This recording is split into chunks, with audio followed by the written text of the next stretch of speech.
Well, if it were some other president, we might be completely shocked. But, in some respects, it's not that surprising given this president's consistent, flagrant disregard for the protection of classified information and disregard for the intelligence community throughout his presidency, his careless, reckless disclosure of sensitive classified information, not only to foreign nationals, but to the heads of governments of our foreign adversaries.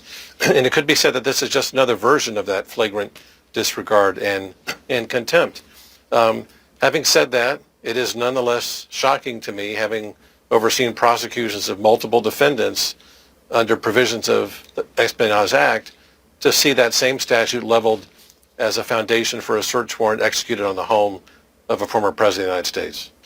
It seems to me that the results of the search, as reflected even in the somewhat opaque receipt of property, completely bear out the government's narrative to the magistrate that there was in fact sufficient probable cause to carry out this search. It completely validates the search warrant. It completely validates the government's investigation into whether the president unlawfully was retaining classified information and other presidential records, other government records unlawfully at Mar-a-Lago. Whether this investigation transforms into an outright criminal prosecution remains to be seen, oftentimes in evaluating whether to charge a case under the Espionage Act with regard to the unlawful retention of classified information. What the government is looking for is the presence of aggravating factors. How high the volume was of classified information kept in a place it wasn't supposed to be, what the level of classification or sensitivity was, in what types of places was it stored, who had access to it, what was the purpose of keeping it there, was it disseminated to anybody.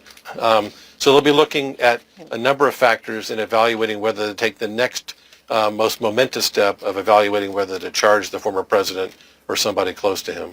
Kash Patel, and we saying that, it was an accident. We had nothing to do with it, of how these documents ended up here. Here's what he just said on Fox News.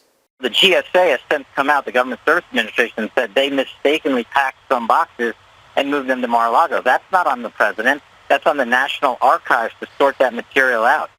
So, George, the National Archives have been trying to get these documents back from Trump for 15 months. Okay, they asked for them. They negotiated. They sent some back, but not all of them. They realized some are missing. They gave him a subpoena. They sent some back, some more back, and now here we are.